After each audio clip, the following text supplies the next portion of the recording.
WhatsApp پہ میرا خون پیا ہوا ہے، انہوں نے مسلسل ایک ہی سوال فقہ حنفی میں یہ لکھا، فلاں فقہ میں یہ لکھا، مولوی یوں میں نے ان سے بولا میں WhatsApp پہ جواب نہیں دوں گا، آپ آئیں محبت سے تمیز سے بیٹھ کے بات کریں، آپ کے سارے سوالات کے جواب میرے پاس ہیں. لیکن وہ نہیں مانے. پھر انہوں نے بھیجا، پھر میں نے جواب دیا. پھر جب بھیجا تو میں نے کہا یہ جو محلے میں بعض عورتیں فسادی ہوتی ہیں، کچھ ادھر جا کے اس کے کان بھرے، میں نے کہا آپ بھی مجھے ایسے ہی لگ رہے ہو، آپ کا مقصد حق کی تلاش نہیں ہے. تو انہوں نے پھر مجھے کہا کہ سیدھا سیدھا قرآن و حدیث کو فالو کیوں نہیں کر لیتے سیدھا سیدھا. میں نے کہا میں کس کو فالو کر رہا ہوں کس کو نہیں کر رہا یہ میں جانتا ہوں. آپ کو اگر کوئی اعتراض ہے، اشکال ہے، یہ بھی ایک اشکال ہی ہے نا کہ کیوں نہیں کر لیتے، سوالیہ نشان، تو اسی اشکال کا بھی ہم انشاءاللہ جواب دیں گے کہ ہم قرآن و سنت ہی کو فالو کر رہے ہیں. قرآن و سنت کو فالو کرنے کے مختلف طریقے ہیں جو صحابہ میں بھی رائج تھے. یہ اصول فقہ کیوں پڑھایا جاتا ہے؟ اب دیکھو بعض لوگ کہتے ہیں نا بخاری کی حدیث، جو بھی حدیث بخاری میں آئے گی، بہت اہم چیز ہے، اس پہ ابھی سے نوٹ کر لیں. یہ جو کہتے ہیں کہ جو بھی حدیث ہمیں مل گئی ہم اس کو فالو کریں گے، اذا صح الحدیث فہو مذہبی، جب بھی کوئی صحیح حدیث آئے گی ہم اس کو فالو کریں گے، یہ اصول ہی غلط ہے. یہ اصول کیا ہے؟ غلط ہے. امام ابو حنیفہ سے جو یہ مروی ہے نا کہ جب بھی کوئی حدیث ملے تو میرے قول کو دیوار پہ مار دو، اور جو بھی صحیح حدیث ہے وہ میرا مذہب ہے، یہ چاروں ائمہ سے منقول ہے. تو یہ علی الاطلاق نہیں ہے، چند شرطوں کے ساتھ ہے. وہ شرطیں اصول فقہ میں لکھی ہوتی ہیں، ان ائمہ سے منقول ہوتی ہیں. وہ یہ انہوں نے کہا ہے ان لوگوں کے لیے جو صحیح حدیث کو حجت نہیں مانتے. اس کا یہ مطلب ان کے قول کا ہرگز نہیں ہے کہ جہاں بھی صحیح حدیث آئے گی تو اس کا کوئی اصول اور ضابطہ ہے ہی نہیں. اب میں آپ کو بتاتا ہوں اصول فقہ میں لکھا ہوا ہے اور بالکل صحیح لکھا ہے. وہ کیا ہے کہ جب بھی حدیث صحیح ہوگی تو اس کے پہلے تو حدیث کا صحیح ہونا ضروری ہے، صرف سند کے لحاظ سے نہیں، متن کے لحاظ سے بھی. یہ ایک بہت بڑا دھوکہ دیا جاتا ہے آج کل.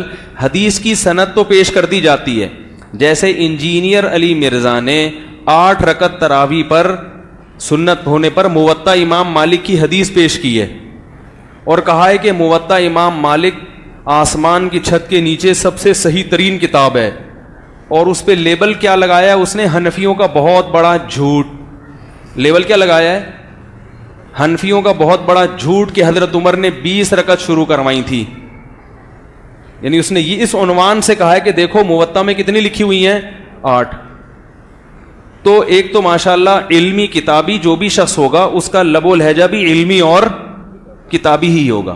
وہ یہ بھی کہہ سکتا تھا کہ حنفی علماء کی ایک بڑی مسٹیک، ٹھیک ہے نا، غلطی. جھوٹ کا لفظ تو ایک بہت بڑی گالی ہے نا. تو میں ان کے فالوورز پہ حیران ہوتا ہوں کہ جو علمی کتابی ہوتا ہے اس کا یہ لب و لہجہ نہیں ہوتا. علمی کتابی ہیں مفتی تقی عثمانی صاحب، آپ ان کا لب و لہجہ دیکھو جا کے، بات کرنے کی تمیز ہے، سلیقہ ہے، اور پھر دلائل کے انبار لگا دیتے ہیں جب کسی ٹاپک پر لکھتے ہیں. حضرت مولانا سرفراز خان صاحب صفدر صاحب کی آپ کتابیں پڑھو، آپ کو علم کے خزانے نظر آئیں گے، کسی پر ہوٹنگ طنز نہیں ہوگا. تو یہ حنفیوں کا جھوٹ نہیں ہے، ٹھیک ہے نا. اگر یہ حنفیوں کا ہے تو پھر تو شافیوں کا بھی ہے. ابن تیمیہ نے بھی لکھا ہے کہ حضرت عمر نے 20 رکعت شروع کروائی. تو کیا یہ کہو گے ابن تیمیہ کا معاذ اللہ جھوٹ؟ امام شافعی اور خود موطا امام مالک کے جو مؤلف ہیں وہ 20 رکعت سے زیادہ کے قائل ہیں. 20 رکعت کے تو اس لیے کہ حضرت عمر نے شروع کروائی، کیونکہ موطا میں 20 رکعت کی بھی حدیث ہے، وہ اس لیے قائل ہیں. سمجھ رہے ہیں بات کو؟ اور اضافی 16 رکعتیں اس لیے کہ اہل مکہ خلفائے راشدین کے دور سے ان کی عادت یہ تھی کہ ہر 4 رکعت کے بعد طواف کیا کرتے تھے. تو اہل مکہ جو ہیں وہ جو اس طواف کی تلافی کو پورا کرنے کے لیے امام مالک الگ سے 16 رکعتوں کے قائل ہوئے ہیں. لیکن چونکہ ان الگ سے 16 کی ہمارے پاس کوئی دلیل نہیں ہے، اس لیے باقی تینوں ائمہ نے اس بات میں امام مالک کے قول کو فالو نہیں کیا. 20 رکعت تک تو اجماع ہے. انجینئر سے پوچھا گیا کہ چاروں ائمہ کا 20 رکعت پر اجماع ہے، تو محترم نے جواب کیا دیا؟ چاروں کا کہاں سے اجماع ہو گیا؟ چاروں کا کہاں سے اجماع ہو گیا؟ ٹھیک ہے، ایک تو 36 کا قائل ہے، بات کو پی جاتا ہے، وہ گھما دیتا ہے. ایک 36 کا قائل ہے تو کم سے کم 20 پر تو ہو گیا نا اجماع. لیکن سامنے بیٹھے ہوئے لوگ وہ ایک سوال کو دوبارہ ریپیٹ کرنے کی جرت نہیں رکھتے. تو تو مجھے ایسا لگتا ہے, میں الزام نہیں لگا رہا, کہ یہ سب پری پلان ہے کہ آپ یہ پوچھیں گے تو میں جواب میں یہ کہوں گا. جو سوال پوچھنے والا ہے اس کو چاہیے تھا کہ آپ یہ پوچھتے کہ چاروں کا جب اجماع ہے تو چاروں کم سے کم 20 پر تو متفق ہو گئے نا. آپ تو 20 سے کم کر کے 8 پہ لے کر آ رہے ہو کہ 8 سنتیں ہیں, جبکہ چاروں کے نزدیک سنت کتنی ہے؟ کم از کم 20 سے اضافے پر ہے. اور امام احمد ابن حنبل کا ترمذی میں جو قول نقل کیا ہے انجینئر صاحب نے, امام ترمذی فرماتے ہیں کہ اس بارے میں گنجائش ہے کہ جتنی چاہے رکعتیں پڑھ لو, اور امام احمد بن حنبل فرماتے ہیں کہ کوئی فکس تعداد نہیں ہے. یہاں بھی گڑبڑ کی ہے. امام ترمذی جو امام بخاری کے شاگرد ہیں انہوں نے مختلف روایتیں ذکر کی ہیں, 20 بھی 40 بھی, اور پھر کہا ہے کہ اس میں گنجائش ہے جتنی چاہے پڑھ لو. تو مطلب یہ کہ جو روایتیں میں پیش کر رہا ہوں ان میں سے گنجائش ہے جتنی چاہے پڑھ لو. 8 پر انہوں نے روایت پیش نہیں آ رہی سمجھ میں, اتنی گنجائش نہیں دے رہے کہ 2 پڑھو 4 پڑھو 8 پڑھو, انہی روایتوں میں سے ایک کو ترجیح دینے کی بات کر رہے ہیں وہ.